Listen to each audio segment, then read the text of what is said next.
So today, these guys showed up, and we did a video yesterday you saw, but they brought saws with them. So in today's video, we've got the 500 and the 400. So now, Tony, you've had your 500 for how long? Since early spring. Yep. Probably around March, late February, March. And I've ran yours and it works. I like it. I like it a lot. It can stay here. And then you got yours, Mike, how long ago? It was earlier this summer, probably about 2 months ago. Actually, yeah, maybe this fall, a couple months ago. I got it because of Tony. I had a channel or had a video on there that Tony hooked me up with it. There was a dealer up here that had one. I couldn't find anywhere else. He found it. The guy shipped it to me. So it's well, that's good. Yeah. So now the 500 is how many cc? It's like 82-ish? 79. Oh, 79? I thought it was just a little, okay, so 79-ish. And the 400 is about 66. We think it's 66. Somewhere in there. Somebody, I'm sure we're going to be corrected. I'm sure we will. Somebody will tell us it's 66.3952. Don't you know anything? Somebody will correct us. That's it. So all I know is it works. It works, right. Now, this I've run, and it's wicked fast. Yeah, I've not run that yet. I'm excited. Oh, good. Yeah, good. It's really, really nice and fast. And this one, I'm sure, is going to cut every bit as good. But what intrigues me about the 400 is the size and the weight comparison. Because I know cutting with my saws, I have the Husqvarna 572 and 576s. That's what I have. And I've got a 592 coming.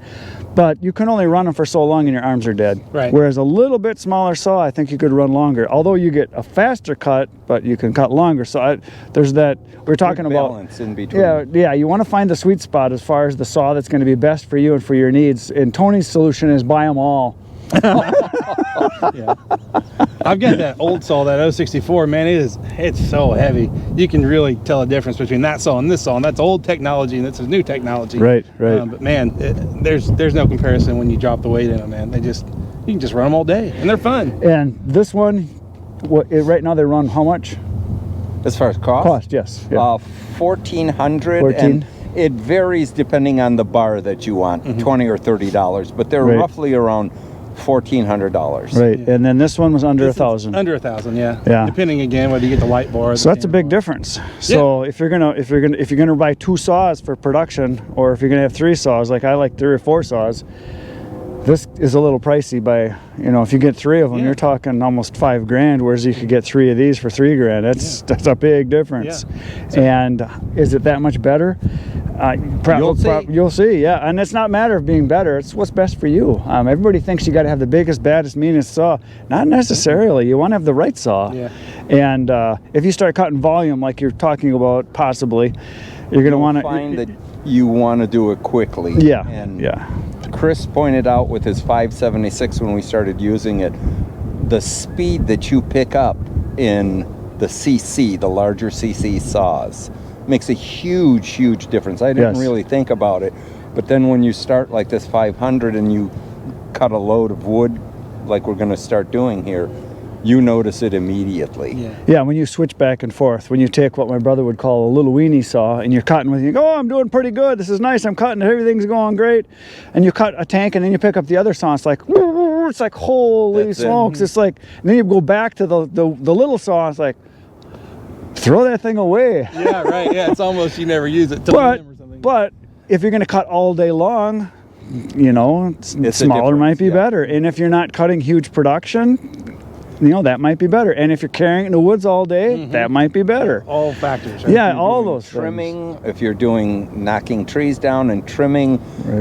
a 261 really is the key saw. Right. If you had one saw, that's probably... When people ask me, what's the best size saw to have? Well, for a homeowner, somewhere between 50 and 60 cc's is plenty. Plenty. It's all I had. I had a 55. I had a 455 Rancher for years that I used for cutting wood, and I started selling wood, and my brother said, you need to get a better saw, a bigger saw. And I said, no, this one cuts just fine, because I didn't know. So which one was that?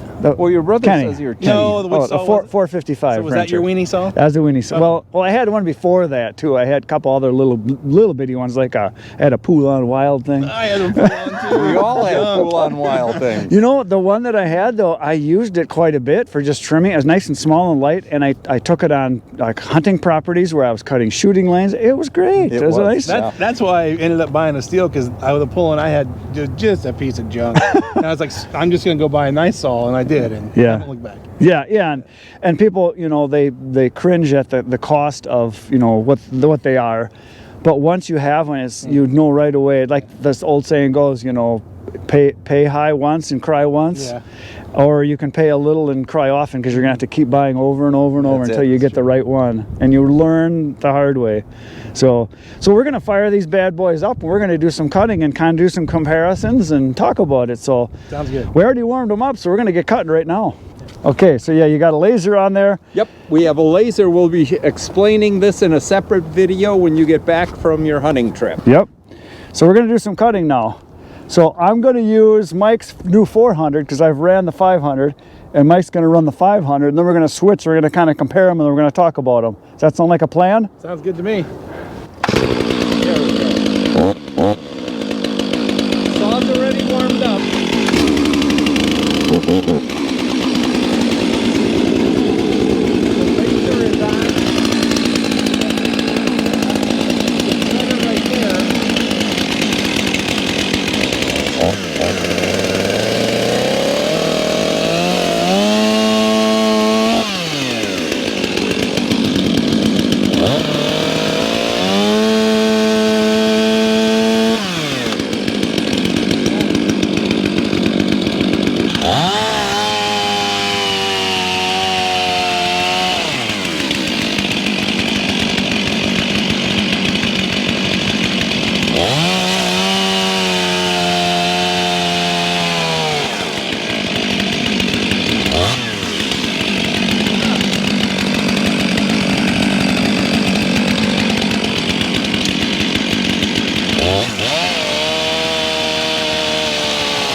Took the wrong gut way.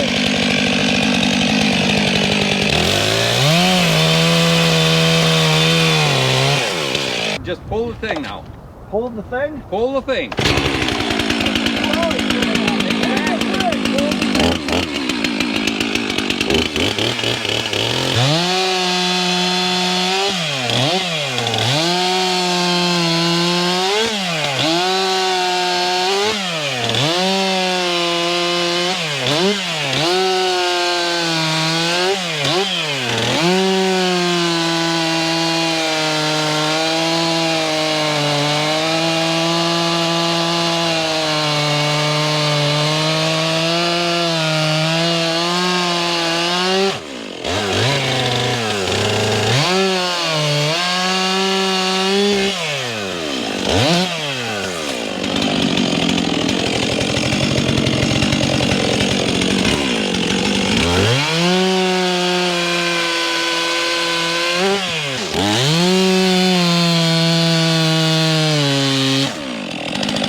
right, initial impression.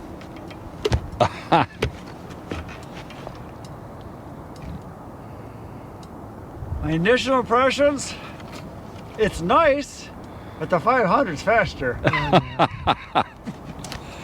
Yeah, Okay. I just find myself working a little harder because I'm used to my saws. Yeah, this is sharp, but it's not. I think your rakers need to come down a bit because I had to work a little bit on it, and I mean it's a very nice saw. I like the weight of it and everything, but I think touch it up a little bit, take the rakers down a bit, and then I'll try it again. Okay. We'll So I'm do gonna go that one right now. Okay. I mean, it's sharp, but your rakers, I think, 'cause I was Little having high. to push, Okay. and it should. When you first hit your wood, when you first touch it, the saw should pull you in. That means, it didn't do that at all. I had to actually push it to make it go. Okay. That 2-in-1. I don't know. it's supposed to. It's supposed to take those Yeah, rakers but your down, rakers, I can see there's nothing been taken off of them yet. Okay. So it's just, I think a little bit more could be taken off. all right. So I'm gonna go touch dig them it. up quick. You want me to touch them up? No, I'm gonna go do it with the Dremel. You're gonna do it with the Dremel. Oh And I'm shit. gonna take your rakers down. All right. We gotta go see this. Yeah, come with you. I like the wire, but what's bad about it, you bump it and then it's off. Yeah. Where's my They spring back. they spring back? Yeah. But I like, and there's things about it I like, Yeah. but yeah, it's nice stuff. And this is just the way I do it. I'm not saying you have to do it. I get my cord out of the way. I Right. go right up against here. You Oh, got yeah. a starting point, which is nice. I like that. So I don't even need to mark a tooth, because normally what I do is to do this. Yeah. You give it one of these. How many chains have you gone through on this? This is the first chain I've had on it. So you haven't even run this thing yet. Well, not like you. No, not. Okay, so I need the cheaters. I don't need them, but it helps a lot. Are they I'm nearsighted, so I can, but you can get right, yeah, they got bifocals. Okay. Huge difference. Huge difference, because you can get right up in there. You can see really good with the bifocals.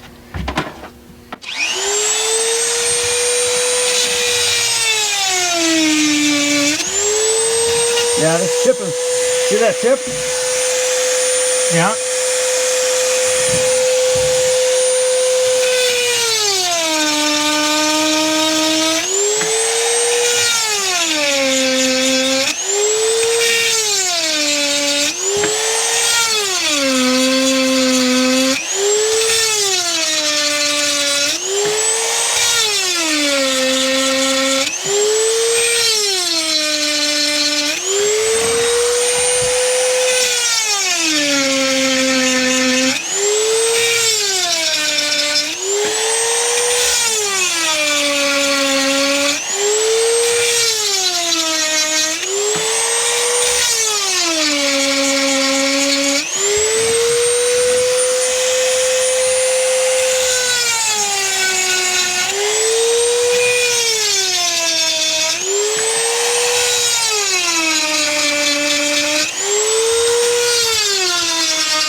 And I'm pushing my hand against the vise here, so it keeps it real steady. Okay. 'Cause otherwise you're out here and it's all over the place. Where'd I leave off? Right here?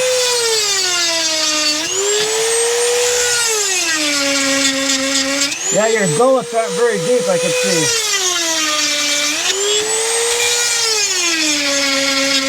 So when you're pushing that in there, are you just letting it do its thing, or are you pushing that way or this way, or what are you doing?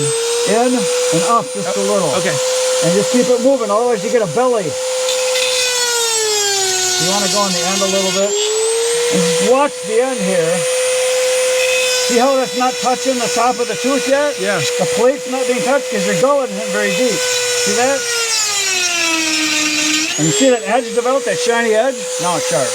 You get that shiny edge across the top because it was rounded. You can't see it, but the edge of your tooth, the top plate here, is actually rounded.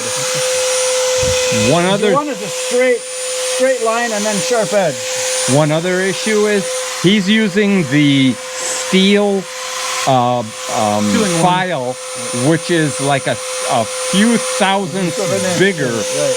And now you're changing that. Yep. Now it'll cut.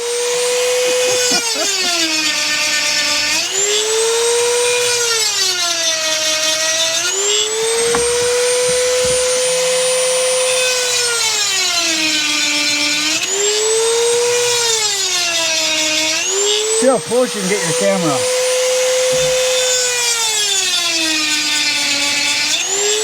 Then you can really see what it's doing.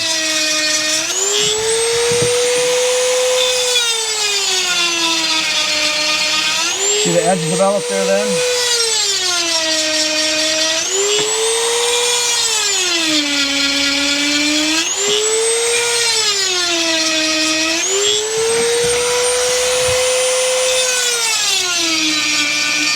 Now you can see that shiny edge develop.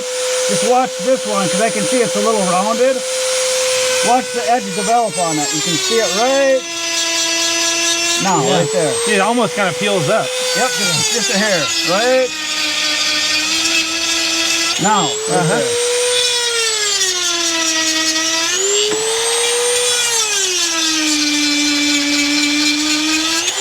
They don't have to be even, and some teeth will take more. So the tooth length doesn't have to be even, you don't think? No. Okay. No, there's people that get a micrometer and measure them. Yeah. You're wasting your time. Okay. Because you're going to hit a stone, you're going to hit a rock, you're going to hit a piece of nail, you're going to hit the ground. And sometimes you have one side that will hit a rock and the other side doesn't. And you're going to have some teeth that will be noticeably shorter. And as long as they're sharp, they'll cut fine. But Like you an gotta have eighth of equal- an inch difference. Yeah, Okay. yeah, like, yeah, I got an old one here. Let's see. So look at right here. See the difference here on this? Are you still cutting with that? No. Okay. See see how long that one is? Mm-hmm. See how long that one is? If you go to the mark, but then look at that one. Oh, yeah. See how much shorter that is? Mhm. Well, once you get down to about here, I mean, your chain is there's pretty just short. junk, yeah, yeah. but see how much shorter that is than Yeah. this one? And it still cuts fine at the end. Okay. Yeah, I go through a few chains. There's a couple here, there's a couple there. I got a whole bunch more. Just a couple. Okay, so now that's done. So the next thing, Yeah, rakers. Let's talk about that. the next thing I would do, here's my file, I need my gauge. There's, got a couple of them. And I just use this one all the time. Yeah, it feels good. The message has not been sharp because it might not need to come down. That's all I do is I go in between. If I can feel it sticking up, if this one just sticks just a tiny little bit, Let me see. you can just start to feel it a little. You don't really push Yeah. down because if you push down, your finger will go down in that groove there. See, if you can just feel the raker, then you need to come down. And it's not much. It's like one stroke. One swipe. Yeah. Okay. And you check a bunch of it like that, I can feel that one just a tiny bit. And that one I can see is not. And they're not all the same. So your 2-in-1 is not doing it even. So I'm going to give them like one stroke on all of them. That's all I'm going to hit them. Because you don't want to be so aggressive that it rips your arms off when it hits the wood either. Okay. They're not bad, but they could be just a tad lower. So again, I'm going to start, and you start on your opposite side. So this is the close side for me. You go this way, it'll chatter on you. You go on this side, it'll actually work. You'll notice it when you Yeah. try it. This file is not a great one. And this is a special file that's smooth on this side, so if you hit your tooth, it's not going to hurt it. Oh, okay. And these are just, this is the pack. We bought a bunch of them and split them up, right? Okay. So you just do this side. Oops. So that's about it. That's it, and I can feel it.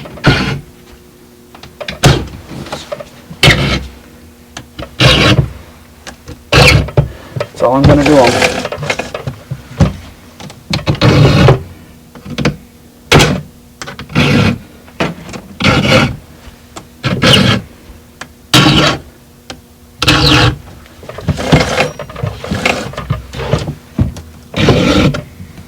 And I'm pushing down pretty hard. I'm making it I can fight. tell. Yeah, you're.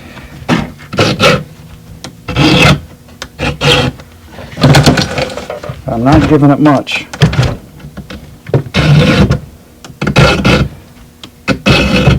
There, and that side's done. So now I gotta turn it around because I'm right-handed. This is the side that's harder for me because I gotta be over here. So there's the tooth we started with right here. So then what I do is I push it down so it's biting into the table. And then it's gonna do the same. Oops.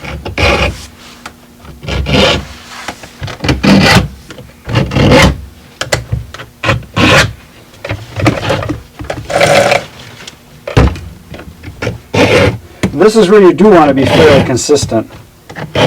In the height of your raker. Yeah, you don't want to have some higher, some lower, because your chain can bounce on you then, because it'll bite, not bite, and slide. You want to try to have them fairly similar.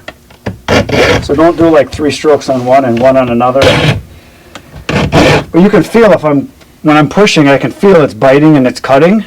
And there's times if I get this file just a little bit off and it slides, I can tell I didn't do anything. That's why you might see me do a second stroke. It's because I knew I didn't take any material off. Like that one. Let's give it a little bit more. Because this is an old file, I shouldn't even be using this one. But it's a steel chainsaw, so it doesn't really matter. Well, what's your motto? It's good enough for who it's for? Yeah, pretty much, yeah. But there are guys that watch that will be like, oh, you're doing that wrong. It works. All that matters is that it works. Because there are guys that will only sharpen with a file. Oh, yeah. That's the only thing they'll do. And they think, blasphemy, you're using a tool? You tell me, do you think these are hand filed at the factory? No. No. They're using a grinder of A some grinding wheel. and they're doing it just enough to get it done. They're not perfect. You can touch them up. And a lot of people, and I believe this too, a brand new chain, you feel it now, a brand new chain is not as sharp as it could be. No. You give it just a little bit more, it just finishes it off just that little bit. 1 or 2 swipes with a file or just a little touch up with the stone, and then they're like scary. Because just run your finger like this. Yeah, no thanks. I just touched a couple of them. They're sharp. They should grab your.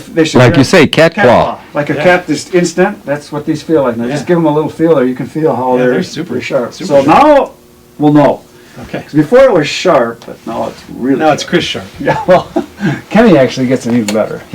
I went in and I sharpened the chain, and now it should make a difference for cutting. It was okay before, but it needed a little bit. I took the rakers down just a smidge, so I think it's going to cut better now. So we'll find out. We'll see what happens here.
Hey, Chris, that was supposed to be a demonstration. We didn't want you to use his gas and oil and do the whole frickin' pile. He just couldn't put it down.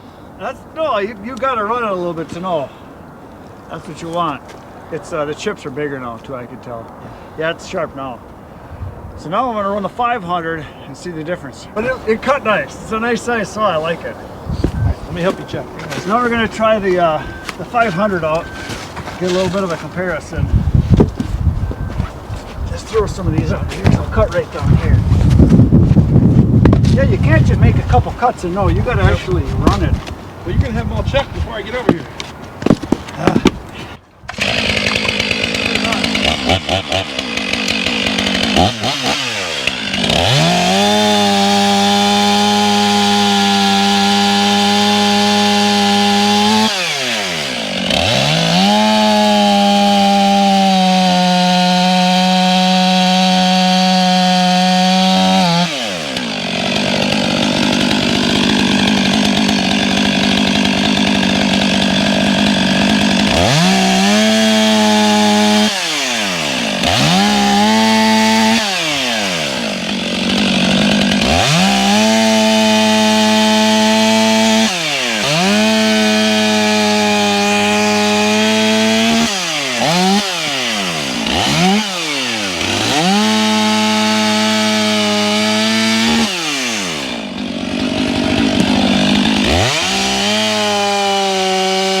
Don't have too much fun. Tony has bigger balls. Well, somebody said there's no replacement for displacement. There's a difference. Yeah. So, the 400 is very nice. It cuts great. It was sharp, it was cutting good, but I could just tell I'm just used to a bigger saw. It's a very nice saw. I would, if I was gonna cut all day long, be in the woods, it'd be nice. But that 500 screen just screams. It's got so much more high end. It's got more RPMs, whatever it's got it. There's a big difference between a 65 and an 80 cc saw. That 15 cc. Until you handle it, you really can't feel it. You don't know. But once you try it, and Mike will try it here very shortly, Yeah. and see the difference. Yeah. You know, it's all in the feel, and you can see the production that you're getting out of it. Well, there's nothing wrong at all with the 400. No, absolutely The 500, nothing. It's just got more chain speed. It sounds nastier. It sounds meaner. Coming through.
Okay, so we ran the saws, and the 400 is very nice. I like it a lot. We got it sharp, so it's cutting really good now.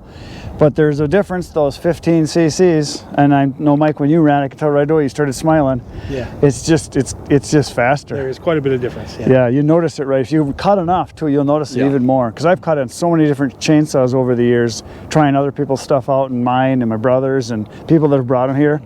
And the 500 is a screamer. It just is.